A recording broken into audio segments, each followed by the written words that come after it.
नमस्कार। आज हम चर्चा करेंगे G20 के बारे में। G20 जो कि 20 देशों का एक समूह है, यह एक अंतर्राष्ट्रीय आर्थिक सहयोग मंच है जिसकी अध्यक्षता इस साल भारत कर रहा है। तो G20 का मुख्य उद्देश्य क्या है और इसकी क्यों ज़रूरत पड़ी G20 की, और भारत इसकी अध्यक्षता कर रहा है तो ये हमारे लिए कितना महत्वपूर्ण है, इस विषय में जानकारी देने के लिए आज हमारे साथ हैं G20 के बनारस जनपद के ब्रांड एम्बेसडर और DAV डिग्री कॉलेज में अर्थशास्त्र के प्रोफेसर और विभागाध्यक्ष प्रोफेसर अनूप कुमार मिश्र। डॉक्टर साहब का स्टूडियो में बहुत बहुत स्वागत है। धन्यवाद।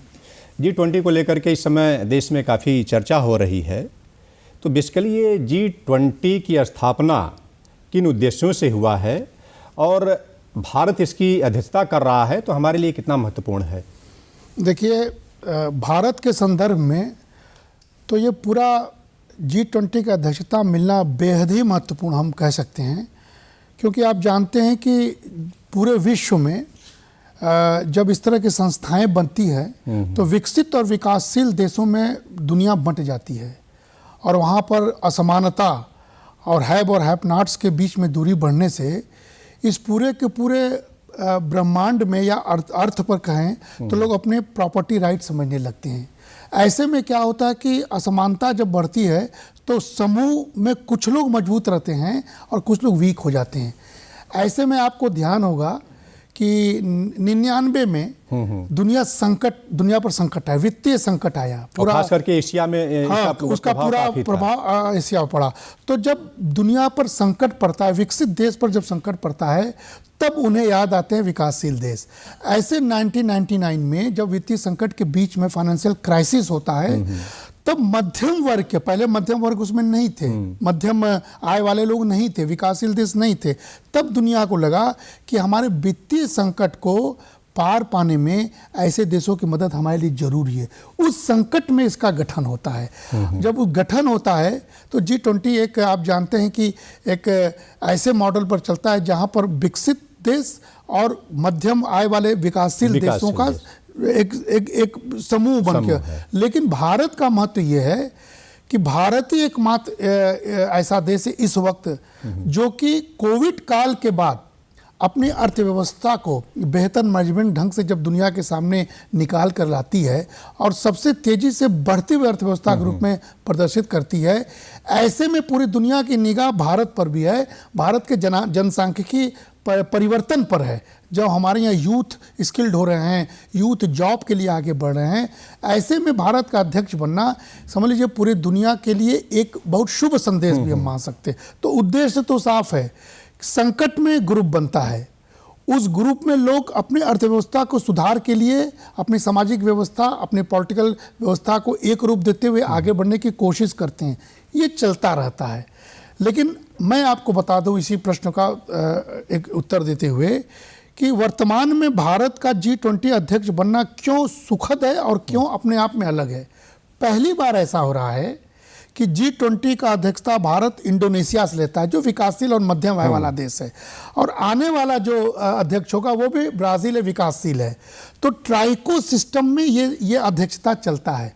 तो ट्राइको सिस्टम में होता है कि जो अध्यक्ष बनता है वो आने वाले देश को अध्यक्षता देता है, पिछला से लेता है। ये जो 3 देशों का समूह, ये इस समय पहली बार केवल और केवल विकासशील देश हैं जिसकी अध्यक्षता भारत कर रहा है। भारत का अध्यक्षता करने का मतलब है, लोग जानते हैं कि भारत इस समय फिस्कल मैनेजमेंट और आर्थिक मैनेजमेंट में सबसे माहिर प्लेयर बन के उभरा हुआ है। इसलिए आप देखेंगे कोविड काल में भारत की इकोनॉमी 23% तक गिरी, लेकिन फिर भी भारत ने अपनी अर्थव्यवस्था को स्वावलंबी बनाते हुए कोविड के बाद जो है काफी तेजी से बढ़ा और सबसे अधिक तेजी से उभरता हुआ देश। इसलिए ये इम्पोर्टेंट है कि पूरे देश इकोनॉमी की दृष्टि से भारत की ओर निगाह लगाया हुआ है। और इसका थीम है कि एक धरती, एक परिवार, एक भविष्य, मतलब कि वसुधैव कुटुंबकम, जो कि हमारी पुरानी परंपरा रही है। तो डॉक्टर साहब, इस थीम पर किस तरह से जो है भारत जो है हमारा देश काम करेगा? देखिए, ये आपने जो प्रश्न पूछा, ये हर भारतीयों के हृदय को छूने वाला प्रश्न है। भारत ने जब अध्यक्षता ली तो भारत को अपना लोगो और अपना थीम बनाना था। भारत ने क्या थीम बनाया? जो अपना सनातन थीम है।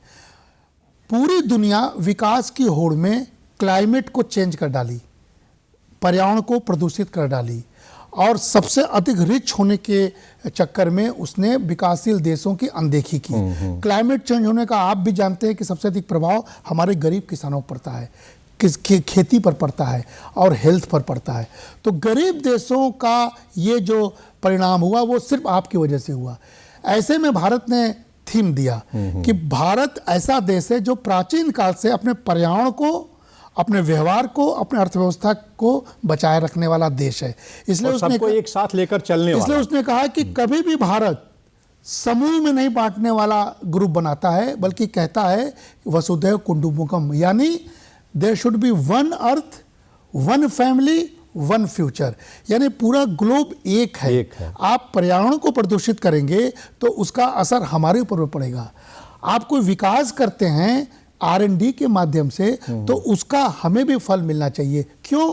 क्योंकि अगर आप गरीब देशों को लाइफ सेविंग ड्रग्स जो आप पेटेंट करते हैं, कैंसर की दवा हो, टीबी की दवा हो या बच्चों की दवा हो, उसको अगर पेटेंट करके महंगे दर में बेचने की कोशिश करेंगे तो वो आपका पर्यावरण से लेके ये R&D कर रहे हैं, तो ये आप ग्रुप के अगेंस्ट काम कर रहे हैं, यानी आपके अंदर मानवता नहीं है। आप उस ग्लोब को बांट दिए हैं, मनुष्य और मनुष्यों को आपने बांटा है। भारत कहता है कि वसुधैव कुटुंबकम, यानी हम सबकी सोचेंगे तब अपनी करेंगे। इसलिए उसने देखे होंगे पूरा मानव कल्याण का विकास, पूरा ग्लोब भारत के कमल में फिट है। कमल का प्रतीक क्या है? क्राइसिस में मैनेजमेंट करना। कमल खिलता है दलदल में, कमल खिलता है विपरीत परिस्थितियों में। तो ये मैसेज है कि भारत जिस प्रकार कोविड काल में अपने इतने 140 करोड़ की जनता के लाइफ को बचाया है, 200 करोड़ से अधिक लोगों को वैक्सीनेशन देता है, 80 करोड़ लोगों को फ्री फूड डिलीवरी देता है, अपने परिवार के पारिवारिक संस्कृति को, फैमिली सिस्टम को बचाए रखते हुए गांव-गांव लोगों के जीवन बचाता है, बावजूद इसके कि आप जानते हैं कि हमारी इकोनॉमी बहुत कम है। तो इससे ये पता लगता है कि भारत केयरिंग कंट्री है, और ऐसे केयरिंग कंट्री का लोगो हमारा वसुधैव कुटुंबकम है। यानी हम अध्यक्ष बने हैं तो हम सबका ध्यान देंगे, चाहे वो छोटा देश हो, चाहे वो बड़ा देश हो, चाहे वो अमीर हो, चाहे वो गरीब हो। इसलिए लोगो हमारे लिए बहुत, तभी जो है मानव का कल्याण हो सकता है। डॉक्टर साहब, G20 की अध्यक्षता तो भारत कर रहा है और इसके कार्यक्रम जो है देश के 50 से अधिक शहरों में होगा और बनारस में भी इसका एक कार्यक्रम होगा। तो जो बनारस हमारा है उससे उसको कितना फायदा मिलने वाला है G20 से? देखिए, वसुधैव कुटुंबकम का सबसे बड़ा प्रतीक हम लोग बनारस को मानते हैं, क्योंकि Banaras oldest living city of the world है। मतलब हम लोग यहाँ जीवंत शहर है। तो बनारस में आध्यात्म भी पलता है। अब जो है बनारस में अर्थव्यवस्था भी पल रहा है। तो आध्यात्म और अर्थव्यवस्था के जो संतुलन बनारस में है, ये मॉडल है दुनिया के लिए कि दुनिया विकास भी साथ कर सकती है, आध्यात्म को भी बचा सकती है और माँ गंगा को पवित्र भी कर सकती है, और जीवन जीने की जो शैली है, जीवन जीने की शैली वो भी सकती है। तो पूरी दुनिया को बनारस में आकर ये देखने का मौका मिलेगा कि अर्थव्यवस्था का मॉडल कैसा होना चाहिए। बिना अपने हेरिटेज को नुकसान किए, बिना अपने संस्कृति को नुकसान किए आप अर्थव्यवस्था को चलायमान कैसे बना सकते हैं। तो आप देखे होंगे कि जब विश्वनाथ कॉरिडोर का निर्माण हो रहा था, 12 टाइम्स पर्यटन बढ़ा है। पर्यटन बढ़ने का मतलब उसका जो स्रोत है नीचे तक विकास जाता है, छोटे छोटे लोगों को रोजगार का अवसर मिला। तो ये जो रोजगार का बढ़ा हुआ अवसर है, ये G20 को हमको दिखाना है कि देखिए दुनिया में आपके पास मॉडल है कि आप विकसित होने के बाद कोविड काल में आपके यहाँ के लोग मरे, आप बचा नहीं पाए, और हम लोग कोविड काल में अपने संस्कृति के बल पर लोगों को बचा दिए। तो इस तरह का मॉडल आपको आके देखना चाहिए कि भारत सबको केयर करने वाला देश है। इसलिए बनारस का महत्व तो बहुत है। आप देखिएगा कि बनारस के इस आर्थिक मॉडल को हमारे देश के जो लीडर लोग हैं वो स्थापित करने की मंशा बना चुके हैं इस G20 के माध्यम से। डॉक्टर साहब, हमारा देश एक तरह से कृषि प्रधान देश है और आज भी लोगों की ज़्यादा जीविका जो है कृषि पर आधारित है। तो G20 से एग्रीकल्चर सेक्टर को, जो कृषि क्षेत्र है हमारा, उसको कितना फ़ायदा मिलने वाला है? देखिए, कृषि हमारा, हम लोग आज भी अपने आप को कृषि प्रधान देश कहते हैं, क्योंकि हमारा अधिकांश जनसंख्या आज भी 60-62% से अधिक सीधे निर्भर करती है खेती पर। लेकिन सबसे बड़ा दुर्भाग्य हमारे यहाँ है कि हमारे यहाँ किसानी का काश्तकारी छोटी है, मार्जिनल फार्मर्स ज़्यादा हैं, या भूमिहीन लोग ज़्यादा हैं। तो कृषि नहीं बदलेगा, कृषि का प्रोडक्टिविटी नहीं बढ़ेगा, तो बताइए कोविड काल में 80 करोड़ लोगों को हम फ्री फूड डिलीवरी कैसे कर पाते। यानी इस G20 के माध्यम से हमको दिखाना है कि उनकी टेक्नोलॉजी, उनका टेक्निक, उनका इनोवेशन, उनका अपने यहाँ उन्नत बीज पैदा करने का तरीका, वो आके हमारे यहाँ के किसानों के बीच में भी बताएं। हम इनोवेटिव रास्ते पर बढ़ें, हम वैरायटी प्रोडक्ट्स, वैरायटी सीड्स की बात करें, हम एक ही फसल के ओर नहीं बल्कि बहु फसल की ओर जाएं। क्योंकि आप जानते हैं कि पंजाब वगैरह इलाके में धान और इस तरह की गेहूं वगैरह के बुआई में बहुत अधिक जल का विदोहन होता है, और उसका जो है कि उसका हमारा असर हमारे पर्यावरण पर पड़ता है, जल का स्रोत भी नीचे जा रहा है। तो क्यों हो रहा है? क्योंकि उसमें लगता है किसानों को कि हमको इससे सब्सिडी मिलती है, हमको इससे फायदा होता है। लेकिन अब जो है G20 के माध्यम से बताना है कि बनारस का एक फार्मर, बनारस के आसपास का फार्मर गेंदा का माला, गाजर, टमाटर, इस तरह के प्रोडक्ट्स को बना के G20 के देशों को एक्सपोर्ट कर सकते हैं, ऐसी सरकार व्यवस्था बना रही है। तो ये पूरा का पूरा एग्रीकल्चर की दृष्टि से G20 के देशों के साथ संबंध, हमारा एग्रीकल्चर के साथ भी संबंध बना हुआ है कि टेक्नोलॉजी के थ्रू यहाँ के किसानों के उन्नत के लिए, उनके आय को दुगना करने की पूरी व्यवस्था G20 के देशों के सहयोग से हम करने की, देखिएगा, आगे कोशिश करेंगे। और जो अपना प्रोडक्ट है वो उनको आसानी से हम लोग ट्रेड कर सकते हैं। हम लोग, क्योंकि हम लोग चाहते हैं कि किसान केवल सब्सिडी बेस्ड ना हो, किसान एक्सपोर्ट बेस्ड हो। हमारे यहाँ के किसान, आप देखते हो कि इस आपने सुना होगा अन्नश्री योजना। अन्नश्री क्या होता है? मोटा अनाज, मिलेट, जिसको कोई पूछता नहीं था।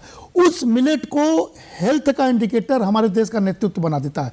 और पूरी दुनिया में इस बात की चर्चा है कि मोटा अनाज खाने से स्वास्थ्य की दृष्टि से लोगों को, और जो कुपोषण की समस्या है उससे भी निजात मिल जाता है। वो अन्नश्री योजना पर G20 की मदद से अगर इन्वेस्टमेंट होगा तो एक किसान को अपने प्रोडक्ट का पूरा लाभ मिलेगा, अच्छा बाजार भी मिल जाएगा, अच्छा बाजार मिलेगा। तो डॉक्टर साहब, अभी जो बजट पास हुआ है, इसमें G20 को लेकर के किस तरह से कहा जाए कि कोरिलेशन बनाया गया है बजट को लेकर के? देखिए, ये तो एक अर्थशास्त्री से आपने एकदम ऐसा प्रश्न पूछ दिया कि इस समय G20 के साथ साथ बजट पर भी चर्चा हो रहा है।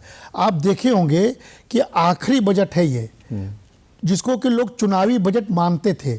लेकिन G20 का असर ये था कि भारत ने अपने अंतिम बजट को भी विकसित भारत के बजट के रूप में पेश किया। आप देखे होंगे कि इस बजट का G20 की दृष्टि से कोरिलेशन इस प्रकार करेंगे कि हमारे यहाँ कैपिटल एक्सपेंडिचर यानी पूंजीगत चीज़ों पर, अवस्थापना के, रोड, सड़क, रोड, रेलवे, कम्युनिकेशन, एयरपोर्ट, इस सब पर खूब खर्चा किया। 10 लाख करोड़ इस बजट में केवल कैपेक्स पर, इंफ्रास्ट्रक्चर पर खर्चा किया गया। दूसरा, ग्रीन ग्रोथ की हम बात कर रहे हैं, जो दुनिया प्रदूषित कर चुकी है। हम विकास के रास्ते पर होते हुए भी इस बजट में ग्रीन ग्रोथ की बात करते हैं। तीसरा, डिजिटल इकोनॉमी की बात कर रहे हैं। हम देखते हैं कि हमारे देश की यूथ, हम लोग सब लोग डिजिटल की तरफ आगे बढ़ रहे हैं। डिजिटल इकोनॉमी एक बहुत बड़ी क्रांति है जो दुनिया को हमको दिखाना है। चौथा, वीमेन लेड डेवलपमेंट की बात करें, हमारी महिलाएं सशक्त हो रही हैं। अब हमारे यहाँ महिलाएं आसक्त जीवन नहीं बिता रही हैं, वो ट्रेंड हो रही हैं, एम्पावर्ड हो रही हैं, एंटरप्रेन्योर हो रही हैं।